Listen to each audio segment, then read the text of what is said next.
بسم الله الرحمن الرحيم، والصلاة والسلام على أشرف المرسلين سيدنا محمد النبي الأمي الكريم.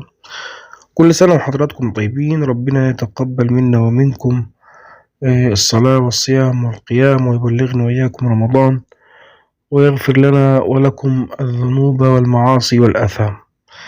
طبعا في رمضان الخير بيكتر الحمد لله، والناس اللي بتطلع صدقة برضو الحمد لله الخير لسه موجود، وبيطلع ده بصور مختلفة طبعا طبقا للي احنا بنعيشه من أفكار في برامج الخير وفي المسابقات. يعني تلاقي مثلا حد بيروح يدي الناس في الشارع أسئلة سهلة، واللي يجاوب بيديله مبلغ، يقول له اسمك ايه، يقول له مثلا اسم النبي ايه، من باب جبر الخواطر. طبعا ده شيء لازم يشكروا عليه، شيء جميل يعني، ولكن آه، يفضل، يعني دي من وجهة نظري، مش بتكلم من الناحية الدينية، ولا بتكلم في حلال ولا حرام، ولا بقول الناس دول أخطأوا أو غير مخلصين أو عايزين يراءوا أو كده، لأ.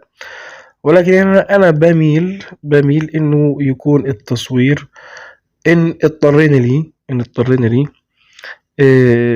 يعني ما يبينش الملامح بتاعت الشخصية، لأنه معروف إنه